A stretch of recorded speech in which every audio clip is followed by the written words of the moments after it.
Hello everybody and welcome back to another episode of the football betting series here on YouTube, Premier League edition and FA Cup semi-final edition. Things are going okay in April. We have a record of 16 wins, 6 losses with 2 pushes and a total monthly profit of exactly £131. When we add that to our overall record, we stand at 167 wins, 69 losses and 24 pushes and a total series profit of £880 and 35 pence. In today's episode, I've got 2 Premier League picks followed by 2 FA Cup semi-final picks for 4 selections altogether. If you think I'm talking some sense, please drop a like down below and subscribe to the channel for more content. And without further ado, let's get into it. Starting off with the Premier League, our first pick sees 3rd place Newcastle playing host to 18th place Ipswich Town. And Newcastle, they were thoroughly embarrassed in their last game away to Aston Villa. Ollie Watkins opened the scoring after just 1 minute thanks to a deflection off Fabian Schär, but the Swiss defender would then atone with his header around 15 minutes later to level the scores at 1-1. Ollie Watkins could have scored a first half hat-trick in the game, but the post and the crossbar kept the scores level at the half-time break. Aston Villa would go on from here to score thrice more in the second half though, thanks to Maatsen, Onana and a Burns own goal for a 4-1 final score. The nature of the defeat was pretty shocking for most Newcastle fans as they produced next to nothing in the second period and were simply outclassed by their host. Form-wise, that loss did break a run of 5 wins in a row for Newcastle, but they are still in contention for those top 5 Champions League spots. They hosted Ipswich Town side who were thoroughly outclassed by an in-form Arsenal team in their last game. Leandro Trossard opened the scoring after just 14 minutes, with Martinelli doubling the lead after around half an hour. From here on out, things only got worse for Ipswich Town when left-back Leif Davis brought down Bukayo Saka for a straight red card. The only silver lining for Ipswich in the first half was that it would finish 2-0, as Saka passed up a number of opportunities to add the 3rd and the 4th goal for Arsenal. However, in the second period, the 3rd and 4th goals would eventually come, thanks to Leandro Trossard completing his brace, and Ethan Nwaneri off the bench for a final score of 4-0. In terms of form, it's now no win in 3 league games for Ipswich Town, and with a 15-point difference between them and West Ham, they're going to need to win all their remaining games and hope that the Irons lose all of their remaining games. Otherwise, it is championship for the Tractor Boys. When we take a look at the head-to-head record, the previous encounter between these sides was a bit of a one-sided affair. Newcastle jumped into a lead thanks to Isaac scoring in the very first minute. Jacob Murphy then doubled the lead after around half an hour, before Isaac completed his hat-trick in the 47th and 54th minute. Taking a look at the numbers, Newcastle were the better side, but they did only manage an XG of 2.33 in the game, which does indicate that Isaac was more clinical than the average Premier League striker, which I don't think comes to much of a surprise to most Premier League fans. My prediction for today's game is that with Ipswich all but relegated at this point, Kieran McKenna may decide to rotate and experiment ahead of next season in the Championship. However, there's no such luxury for Eddie Howe and Newcastle.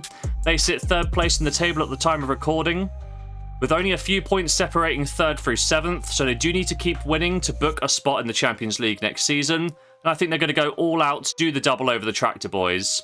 Newcastle to win for a full stake here in bet number 1.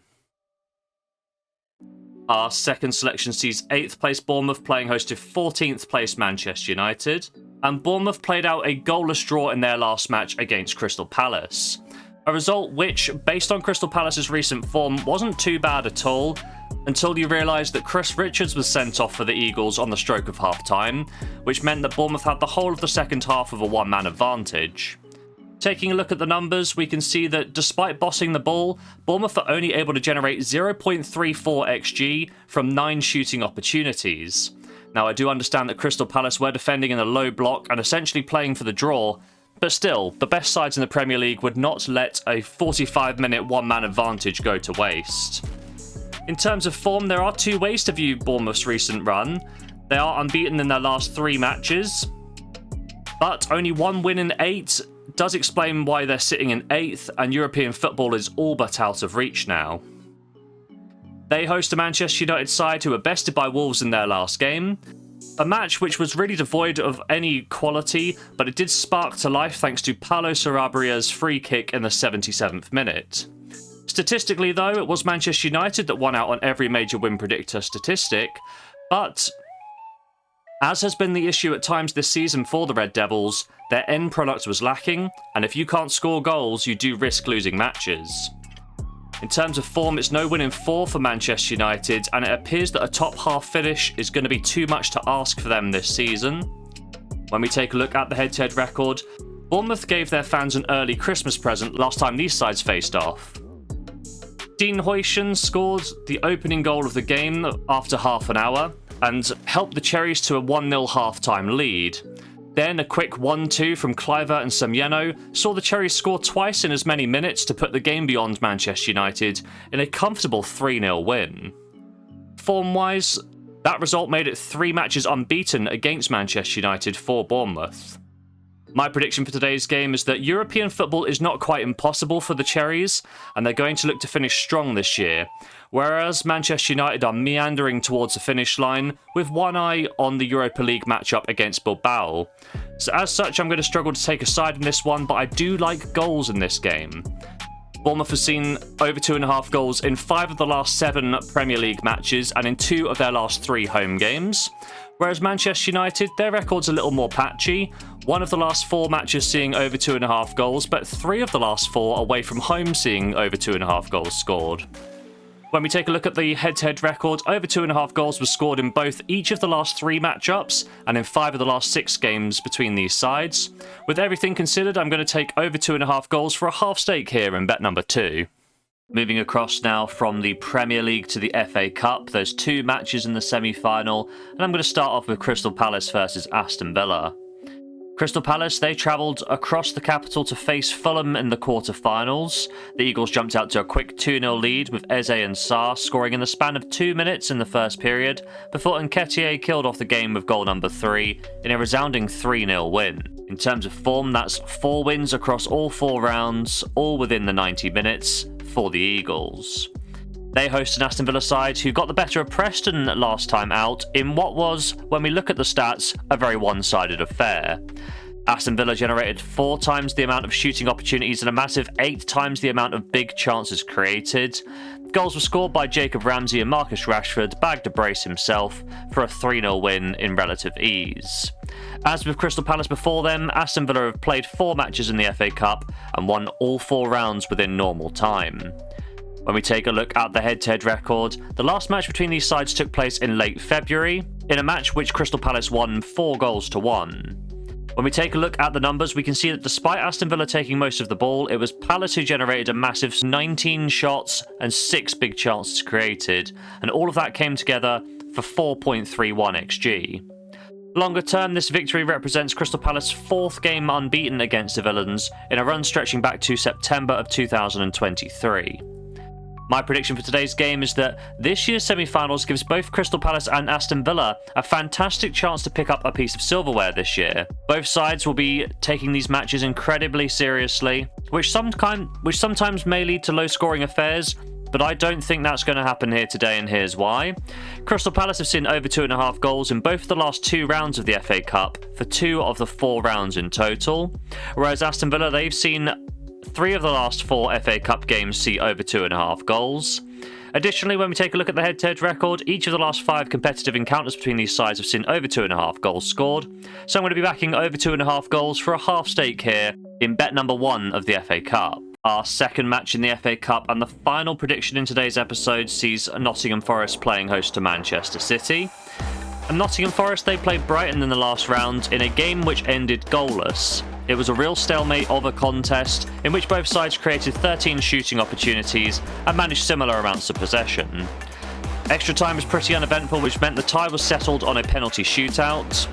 Anderson, Hudson-Odoi, Milinkovic and Yates converted their spot kicks for Forest to emerge 4-3 winners on the shootout.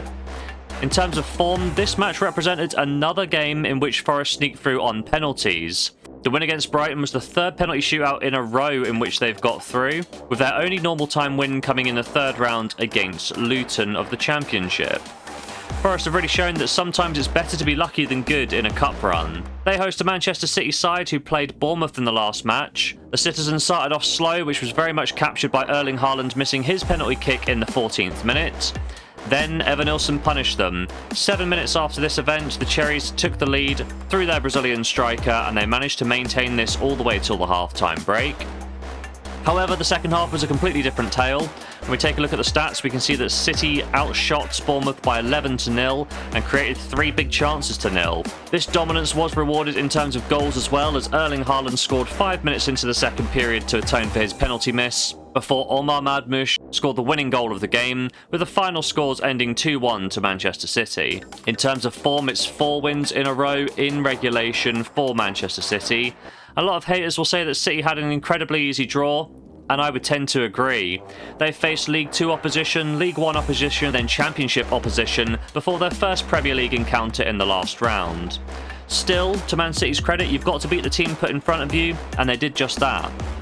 When we take a look at the head-to-head record, the last match between these sides took place at the start of March, with Forest winning 1-0 thanks to Callum Hudson-Odoi's 83rd minute strike. As this has been the case this season, despite Manchester City dominating the ball, they didn't really create any clear-cut chances, and this is summarised nicely by the 0.86 XG they produced in the match. Longer term, that result for Forest did break a 5-game unbeaten run for Manchester City in recent years.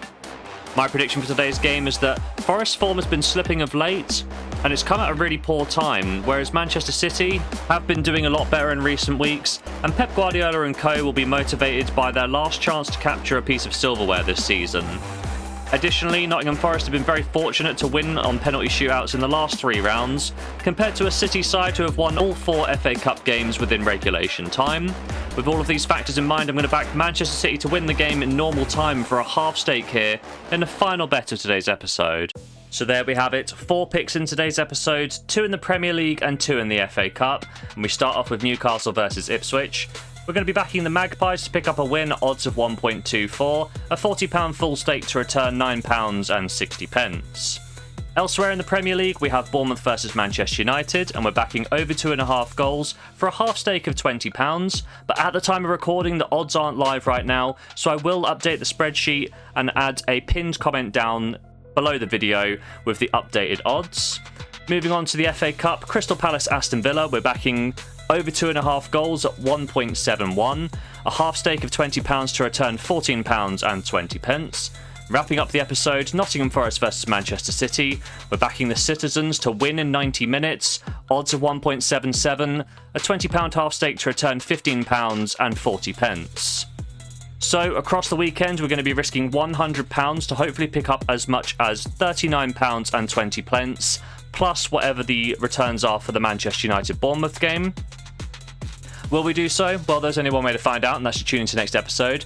But if you have made it to this point in the video, please drop a like down below and subscribe to the channel for more content. Don't forget to check out the continental picks in the pinned comment down below. And as always, have yourself a lovely day.